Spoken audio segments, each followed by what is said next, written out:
নমস্কার বন্ধুরা, food lover চ্যানেলে সবাইকে স্বাগত জানাই। আশা করি সবাই খুব ভালো আছেন। বর্ষাকাল মানেই ইলিশ মাছ, তাই আজকে আবারও আপনাদের সাথে ইলিশ মাছের রেসিপি শেয়ার করব। সেটা হলো ইলিশ ভাপা। ইলিশ মাছ খেতে আমরা সকলেই কম বেশি খুবই পছন্দ করি, আর বিশেষ করে ইলিশ ভাপা রান্না করা কিন্তু খুবই সহজ আর খুব কম সময়ও লাগে। আর এই রেসিপি ইলিশ ভাপা গরম ভাতের সাথে খেতে দুর্দান্ত লাগে। তাহলে চলুন দেরি না করে ঝটপট রেসিপিটি দেখে নিই। ভাপা ইলিশ বানাবার জন্য এইখানে 10 পিস ইলিশ মাছ নিয়ে নিয়েছি। খুব ভালো করে পরিষ্কার করে মাছগুলোকে ধুয়ে রেখেছি। এরপর এর মধ্যে দিয়ে দিচ্ছি 1 টিস্পুন লবণ। প্রত্যেকটা মাছের উপরে লবণটা দিয়ে দিচ্ছি। আর দিয়ে দিচ্ছি 1 টিস্পুন হলুদ গুঁড়ো। হলুদ গুঁড়োটাও প্রত্যেকটা মাছের উপরে দিয়ে দিচ্ছি। প্রত্যেকটা মাছকে এইবার খুব ভালো মতো লবণ আর হলুদ দিয়ে মেখে কিছুক্ষণের জন্য রেখে দেব। ইলিশ ভাপা বানাবার জন্য প্রথমে আমি সর্ষেটা ভিজিয়ে নেব। এখানে 2 টিস্পুন কালো সর্ষে নিয়ে নিয়েছি আর 2 টিস্পুন হলুদ সর্ষে নিয়ে নিয়েছি। তারপর এটাকে একসাথে মিশিয়ে অল্প একটু জল দিয়ে কিছুক্ষণের জন্য ভিজিয়ে রেখে দেব। হলুদ সর্ষে আর কালো সর্ষেটা কিছুক্ষণ ভিজিয়ে রাখার পর জল দিয়ে ধুয়ে নিয়েছি। এরপর একটা মিক্সার জারে ঢেলে দিচ্ছি।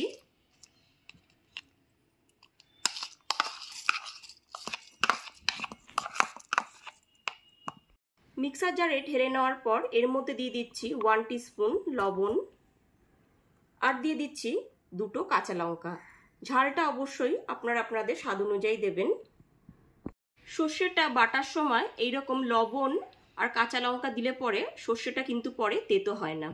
এরপর এর মধ্যে দিয়ে দিচ্ছি সামান্য একটু জল। এরপর এর একটা স্মুথ পেস্ট রেডি করে নেব।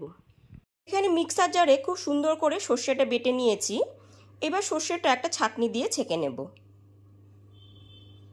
সম্পূর্ণ সর্ষে বাটাটা খুব সুন্দর করে ছাঁকনি দিয়ে এখানে ছেঁকে নিয়েছি। এবার পরবর্তী স্টেপে চলে যাব। রান্নাটা করবার জন্য এখানে একটা বড় টিফিন বক্স নিয়ে নিয়েছি। এরপর এর মধ্যে সমস্ত ছেঁকে নেওয়া সর্ষে বাটাটা দিয়ে দিচ্ছি।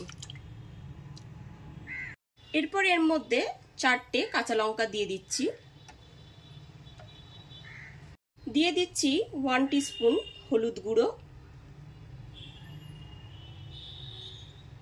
আর দিয়ে দিচ্ছি 1 টিস্পুন লবণ।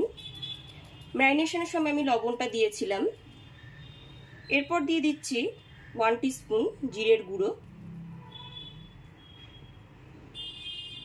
আর দিয়ে দিচ্ছি 3 টেবিল চামচ কাঁচা সর্ষের তেল।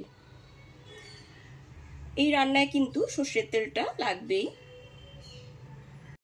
সমস্ত কিছু দেওয়ার পর খুব ভালো মতো মিশিয়ে নিচ্ছি।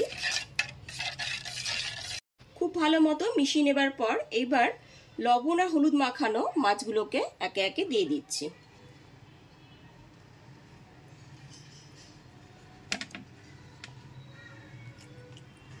মাছগুলো দিয়ে দেওয়ার পর একটু উল্টে পাল্টে নিচ্ছি।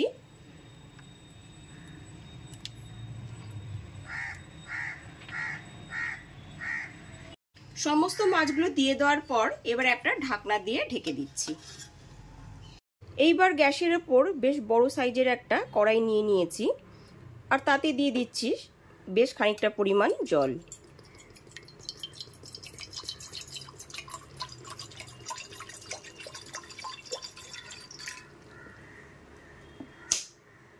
বেশ খানিকটা পরিমাণ জল দিয়ে দেওয়ার পর জলের ভিতরে একটা স্ট্যান্ড বসিয়ে দিচ্ছি।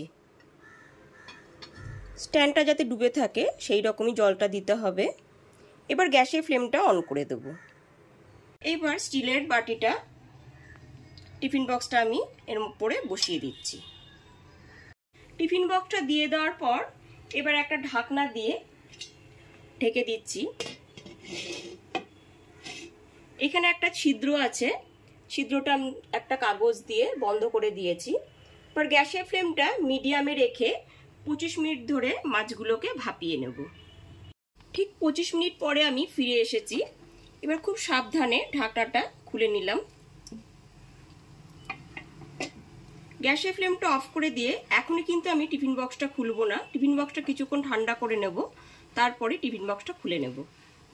টিফিন বক্সটা কিছুটা ঠান্ডা হয়ে গেলে পরে আমি খুলে দেখে নিচ্ছি। তাহলে অবশ্যই দুপুরের মেনুতে ইলিশ ভাপার রেসিপিটি একবার হলেও বাড়িতে ট্রাই করুন। আর রেসিপিটি ভালো লাগলে লাইক, কমেন্ট এবং অনেক বেশি বেশি করে শেয়ার করবেন। আর চ্যানেলটি অবশ্যই সাবস্ক্রাইব করে বেল বাটনটি প্রেস করে দেবেন, তাহলে সমস্ত ভিডিও নোটিফিকেশন সবার আগে আপনার কাছেই পৌঁছে যাবে। তাহলে আজ এই পর্যন্তই, আবার হাজির হয়ে যাব নতুন করে রেসিপি নিয়ে। সবাই খুব ভালো থাকবেন, সুস্থ থাকবেন। ধন্যবাদ।